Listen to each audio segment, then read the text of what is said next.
KPSM arrests suspect in fatal shooting incident on Aaron Jacobs Drive.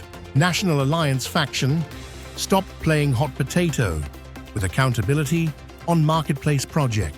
Babysitter convicted in child abuse case. Soca Rumble is officially back for Carnival 2026.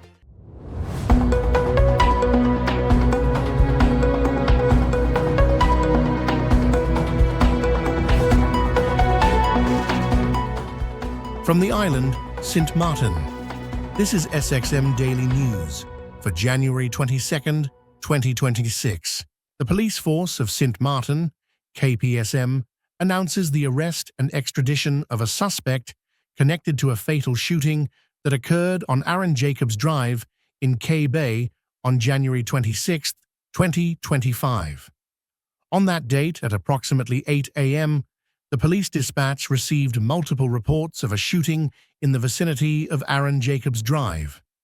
Upon arrival at the scene, officers discovered a young male victim who had tragically lost his life as a result of the shooting.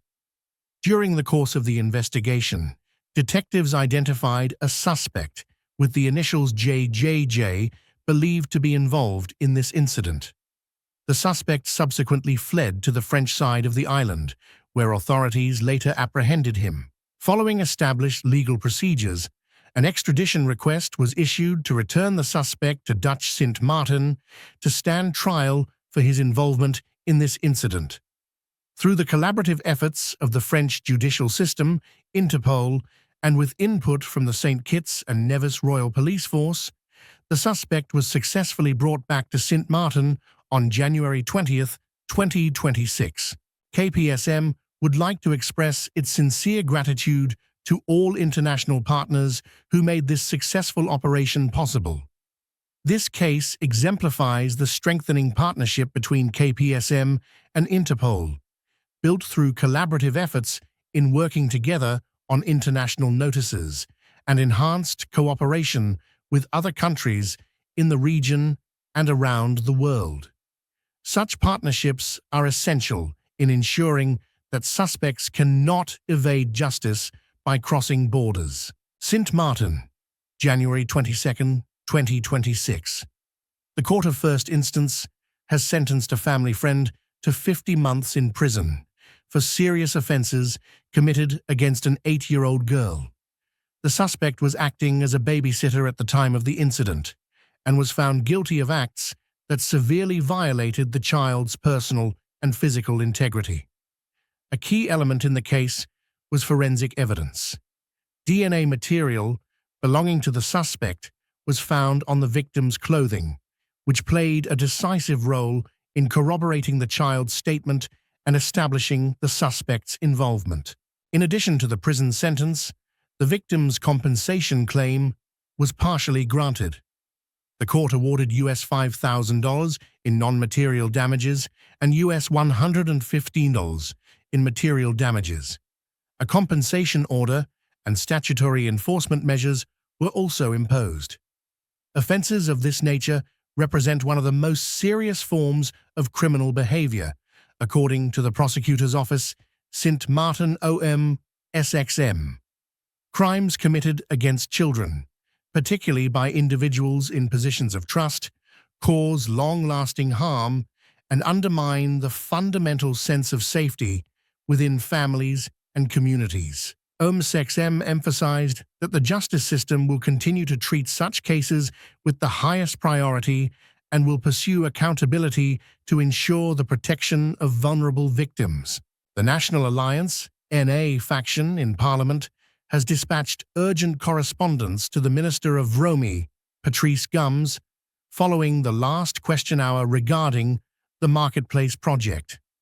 The faction is expressing deep concern that the project has become a victim of the Ministry of Tat and the Ministry of Vromi playing hot potato with accountability and good governance, resulting in unacceptable delays for displaced vendors. While a clear plan was originally set in place for the reconstruction, the ministry's decision to deviate from the approved design and bill of quantities creates a dangerous legal and procedural bottleneck.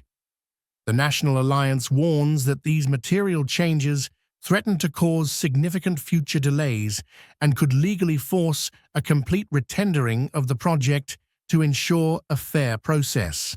The faction emphasizes that if the government ignores established protocols by changing the rules after a contract is signed, they are not just breaking protocol, but risking the entire project's legality. To ensure the public understands the gravity of the situation, the faction pointed to the FIDIC Yellow Book framework cited by the ministry. Simply put, FIDIC is the international rulebook used for construction contracts to ensure fairness and clear standards for all parties involved. Crucially, the National Alliance has also inquired whether the building permit has been requested and approved, along with the excavation and civil works permits required by the Ministry of Vromi. This inquiry comes in light of the fact that no new permits were issued at the time of the groundbreaking, nor during the most recent budget debate. Deviating from these standards undermines trust and exposes the government to liability. Consequently, the National Alliance has questioned whether Vromi is formally advising on these design changes or is allowed to make technical decisions without necessary oversight. They further pressed on whether the government can legally alter a project's design and cost after awarding the contract without creating unfairness to other bidders, and if the minister acknowledges that these deviations might legally require a full restart, pushing the completion date back even further. The Minister of Justice, Mr. Tackling, and the Minister of Public Health, Social Development and Labour, Mr. Richenel S.J. Brugge, have signed a Memorandum of Understanding, MOU, to ensure that persons placed under involuntary admission at the Mental Health Foundation receive the legal support and representation they deserve. This initiative stems in part from a motion passed in Parliament, brought forward by Member of Parliament Shamira Roseberg, which called for strengthened legal safeguards and access to legal assistance for individuals subjected to involuntary mental health admission. While much of our focus is on physical infrastructure and detention reform, justice reform also requires attention to the rights and protections of people that are in vulnerable situations. In that context, I am proud to share with you the recent signing of a Memorandum of Understanding between myself and the Minister of VSA to ensure legal support for persons that are placed under involuntary mental health admission. So as we call them in Dutch, the KZ's. This agreement addresses a gap in the current legal framework, and it also is part of and follows, it was, started before that, it was kind of spurred also by a motion passed by Parliament, more specifically by MP Roseberg, calling for strengthened legal safeguards. There's been a long legislative process going on in order to amend the national ordinance for krankzinnigen, in order to build in a need for some type of legal assistance or legal representation, because of course we're dealing with individuals who are unable to defend themselves and protect their own rights at that moment in time. So as such, the same way that we provide a lawyer to those in criminal cases, we should also be providing lawyers as a government to those individuals that are unable to speak for themselves. So in that sense, right now there's a gap between the legislation that is being worked on and the reality of what we deal with here every day, which is why the minister and I have signed this MOU, coming to an understanding of cost, a split in the cost to see how this develops over the past year, while we work on an actual legislative trajectory to make sure that this is enshrined in the law as well. So I'm happy to see this happen. I'm happy to see that we're able to go a little bit further in the types of services that we provide as a ministry as well. So I think a very exciting and well-needed accomplishment for this past week.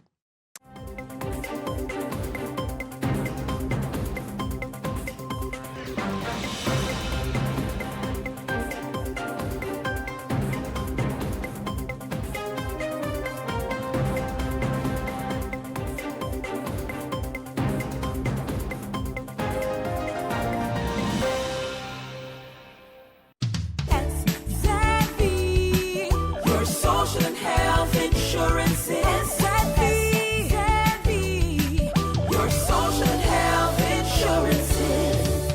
SXV insured? Do you have a valid medical insurance status? SXV is cardless. Request your My SXV account today and enter the virtual office of SXV. Go to sxv.sx and sign up now. SXV, yeah. Your social and health insurances.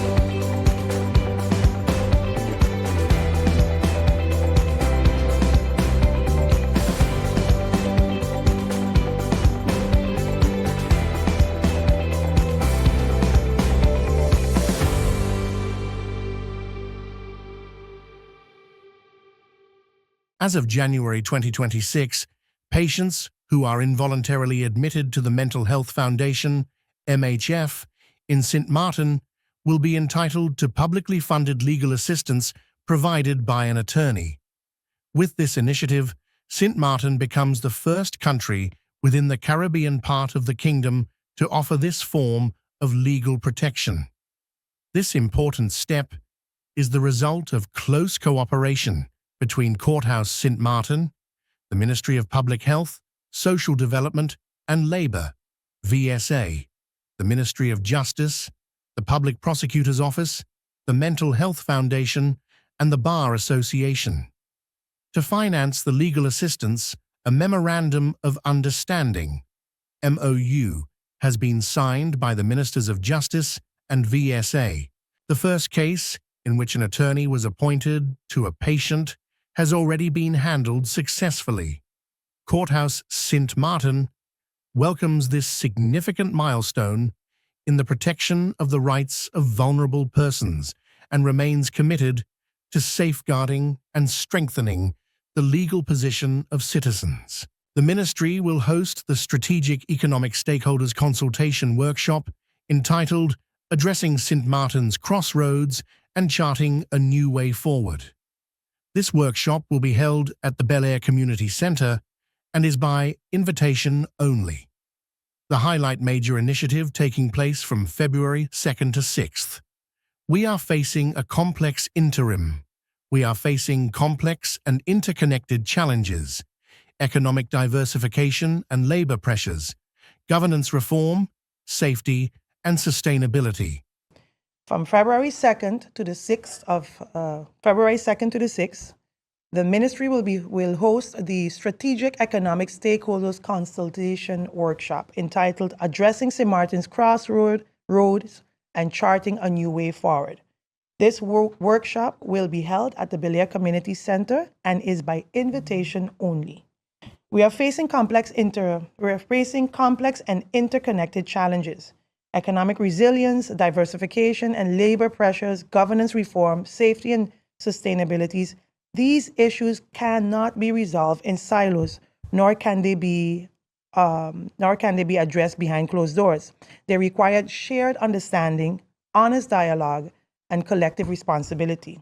The private sector, where the labor unions, key government-owned entities such as the Port, Airport, and GB, independent bodies, including the SERD, Integrity Chamber, Ombudsman, and High Council of States, and also ministries. So the workshop spans for 5 consecutive working days with one major theme per day, beginning with setting the stage of our current realities, where we are in this country, followed by the remaining days covering topics such as tourism development, safety and security, the blue economy, specifically maritime and yachting, orange economy as a means of diversification, arts, cultural, culinary, film and festivals, policy challenges and development. And this will assist the ministry to focus on the development of the Strategic Economic Development Plan for the years to come with concrete next steps. So additional consultation will follow where necessary to ensure that the plan is realistic, actionable, and supported by those who must help execute it. So the presentation will not be the end in itself. They will serve as a foundation for meaningful policy dialogue, consensus building, and identifying practical actions that can actually be implemented. So if you believe your expertise lie with any of these themes and you wish to contribute meaningfully, I encourage you to reach out to our Secretary General, Mr. Miguel DeWeaver, which is miguel.deweaver@stmartingov.org, or Mr. Shervin Frederick, head of the ETT department, shervin.frederick@stmartingov.org. Importantly, this is not a one-off exercise. So if you have received an email or invite to register for this event, we encourage you to do so. And an agenda will be shared in the following week by email, which will allow you to see the days and where your expertise can contribute towards these conversations. I know some may ask, why should stakeholders invest their time in yet another consultation? My answer is clear. What has changed is the commitment to move from talk to action.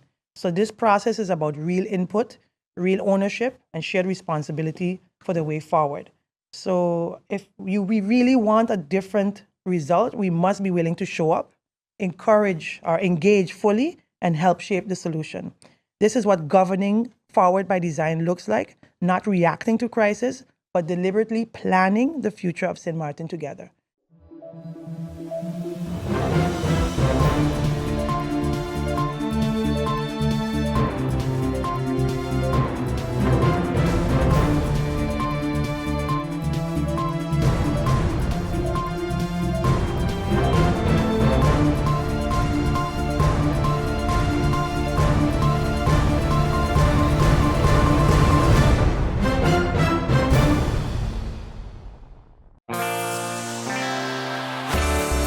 Now for the weather forecast, a night through Friday midday. Variably cloudy and breezy with scattered showers. Isolated thunderstorms are possible.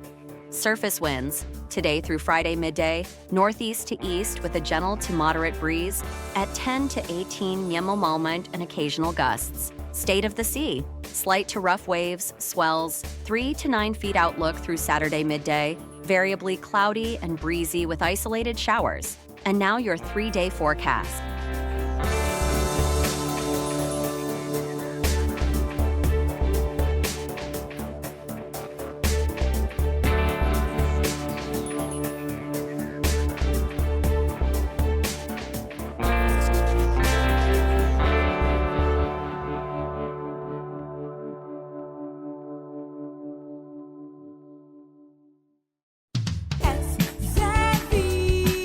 Your social and health insurance is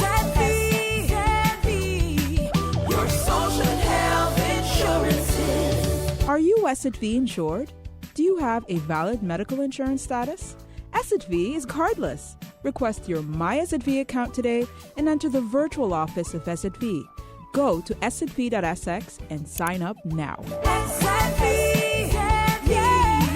Your social and health insurance.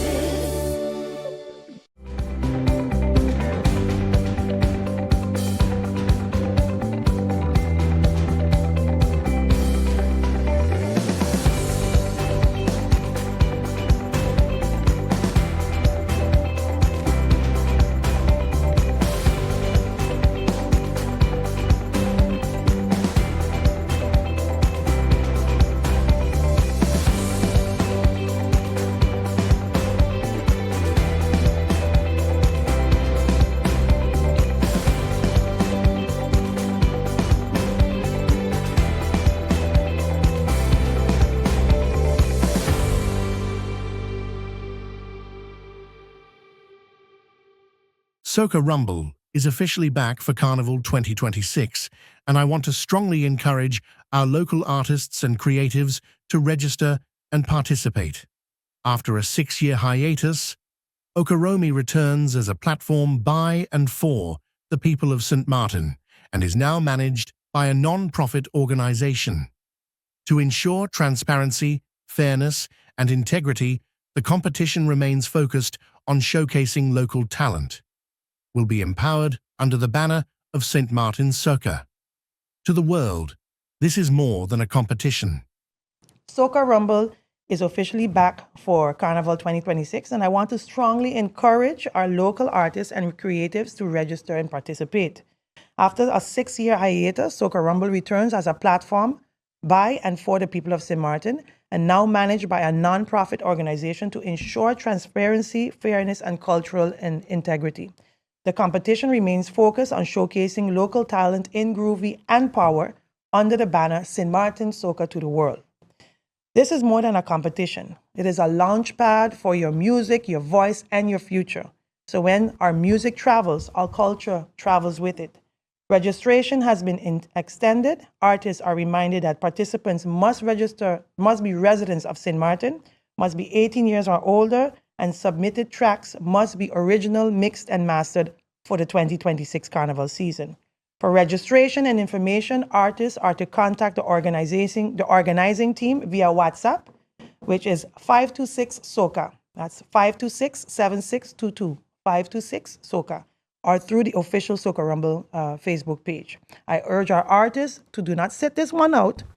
This is an investment in our creative economy and our Carnival product and our cultural identity.